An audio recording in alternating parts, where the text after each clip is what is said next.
Primeira parte da lei da atração. Um bom estudo para você. A lei fundamental que regula toda a abundância no mundo dos efeitos tem duas fases importantes. Uma é o desejo e a outra é a expectativa. Essas atitudes mentais representam linhas de forças de atração. A primeira sendo a fase positiva da lei e a segunda sendo a negativa. As duas fases devem ser unidas para obter-se um melhor e maior resultado. A primeira fase do desejo envolve um processo positivo de atração, ou seja, quando um indivíduo honestamente deseja alguma coisa, ele emite uma força que o conecta com o lado invisível daquilo que ele deseja. Se por acaso ele enfraquece ou muda em seu desejo, aquela linha de força é desconectada ou perde o seu objetivo. Mas se ele permanecer constante em seu desejo ou ambição, aquilo que ele deseja logo será conquistado, seja em partes ou completamente. O princípio aqui envolvido é que, na verdade, você não pode jamais envolver-se com o desejo sem que ele já exista, senão em uma forma da substância em outra, e será o seu desejo que fará com que seu objetivo seja materializado no mundo físico. Não existe lógica você desejar alguma coisa e não ter a expectativa de recebê-la, seja em partes ou completamente. Desejo sem expectativa é meramente um leve querer ou um sonho. Tudo o que você conseguirá fazendo isso é desperdiçar suas forças mentais. O desejo irá pôr você em contato com o mundo interior das causas e irá conectar você através de formas invisíveis com a substância da coisa desejada. Depois disso, será necessário manter uma constante expectativa para que esse bem desejado se torne realidade em sua vida, muito parecido com a força da gravitação no mundo físico. Expectativa é a força que puxa a força da mente, a qual age no mundo invisível. Todos nós sabemos que muitas pessoas desejam muitas coisas boas, para as quais eles nunca farão o menor esforço real para consegui-las. Eles até começam bem, andam um pouco do caminho, mas nunca passa disso. Quando eles aprenderem a colaborar com a outra metade do processo envolvido e aprender a ter expectativa daquilo que eles desejam, a grande maioria de seus desejos irá certamente se materializar. Da mesma forma, nós encontramos pessoas que têm expectativa de coisas que eles não querem, mas que seguidamente aparecem. Isso prova que a expectativa é uma forte força de atração. Nunca expecte uma coisa que você não quer e nunca deseje uma coisa que você não expecta.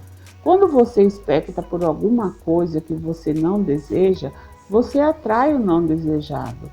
Quando você deseja uma coisa que não é expectado, você simplesmente estará desperdiçando valiosa força mental. Por outro lado, quando você constantemente expecta aquilo que você persistentemente deseja, sua habilidade de atrair torna-se irresistível. O desejo conecta você com a coisa desejada e a expectativa traz isso para a sua vida. Essa é a lei. Caso você esteja oprimido pela pobreza, dificuldades, limitações ou falta de qualquer coisa, comece agora a desenvolver essa lei mental e gradualmente comandar mais e mais abundância em forma de melhores coisas e melhores condições. É seu direito ser livre e feliz. Nós deveríamos, no entanto, procurar aprender mais sobre as leis mentais invisíveis da criação e sobre as maravilhosas possibilidades adormecidas dentro de nós. A natureza não nos priva de qualquer coisa que venhamos a desejar, mas sim nos equipou com um equipamento mental e um poder interior para conquistarmos e desfrutarmos de todo o bem essencial para assegurar a nossa felicidade e uma prazerosa existência. A aplicação é o teste da adequação. Assim como o conhecimento tem pouco ou nenhum valor a menos que possa ser aplicado para um fim prático. Aqui está um método simples no começo para o uso de seu poder mental para aumentar a quantidade de coisas boas em sua vida, em conformidade com a lei. Forme uma imagem clara e bem definida daquilo que você deseja. Não especifique de qual maneira ou como isso deveria vir até você, mas simplesmente deseje firmemente e gentilmente essa imensa quantidade de abundância. Evite qualquer estado mental de tensão ou de ansiedade. É melhor criar a sua imagem mental quando em silêncio, sozinho e relaxado. Deixe sua ideia ou plano tornar-se um filme em sua tela mental. Não force o pensamento, pois a pressão causa congestionamento e confusão. Quanto mais calmo e mais em paz você estiver, melhor será o resultado. A principal coisa aqui é manter o pensamento. Depois, proceda nutrindo seu desejo com uma calma e confidente convicção de que aquilo que você deseja chegará. Conforme você persistir nesse estado mental, o bem desejado terá a tendência de gravitar em sua direção. Isso poderá aparecer de uma vez, quando relacionado a pequenas coisas com menores consequências, como um convite, um livro ou um encontro com um amigo na rua, ou isso poderá vir em partes, em um período de tempo, de acordo com a clareza e a força de sua demanda e particular forma do bem desejado. Ao mesmo tempo, seja racional e prático e faça tudo o que você puder para provocar isso a tornar-se realidade.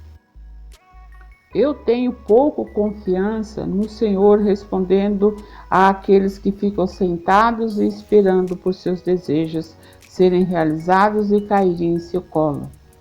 Em algum lugar está escrito que o Senhor ajuda aqueles que ajudam a si próprios. Sim, a ação provoca resultados. Isso suplementa sua atividade e seu processo mental criativo e providencia um canal para sua expressão. Depois deixe os resultados para a lei. Basta você fazer a sua parte, a lei fará o resto. Quão bem ou quão adequadamente você cooperar com a lei determinará a duração do tempo aparentemente requerido. Para que seu bem chegue, o tempo é um período criado pelo homem. A natureza não conhece o tempo e sempre responde no presente, no agora. Em alguns casos, alguns resultados que parecem ser musicais irão aparecer. Em alguns casos, onde existe um profundo e longo desejo por um bem particular, sem nenhuma expectativa de sua realização, a adição da ação irá finalizar o processo com o melhor resultado. Na verdade, você está sempre do lado certo da lei quando você combina as duas coisas essenciais, desejo e expectativa. Você opera em uma inteligência escondida que te põe em contato com as formas de materializar seu desejo. Esse princípio da atração é tão lógico como qualquer outro princípio da ciência da matemática. Todos nós aplicamos isso todos os dias, porém, geralmente inconscientemente e normalmente de forma incorreta. Finalmente, não deseje ou demande alguma coisa que por direito pertence a outro, de maneira que essa outra pessoa deveria sofrer privação. Apenas deseje aquilo que irá agregar à sua vida, a tornando mais completa e feliz, e também aquilo que te ajudará a agregar à vida dos outros mais felicidade e melhores condições. Deseje ser normal. em suas demandas e use a inteligência com a qual Deus te abençoou, discriminado entre demandas racionais e irracionais. O desejo inato de seu ser é pela harmonia, satisfação e plenitude. Essas condições serão mais e mais obtidas em sua vida conforme você viver em acordo com a lei e constantemente expectar um crescimento da abundância como uma evidência de sua crescente fé na liberdade e completa suficiência da grande força de toda abundância. Muito obrigado por ter ouvido e assistido, as imagens da primeira parte da Lei da Atração. E até a próxima parte. Informo a vocês que estou deixando aí na descrição do vídeo um link de uma reprogramação para destravar a prosperidade, que é muito valiosa. Eu agradeço e bye bye e até a segunda parte. Tchau.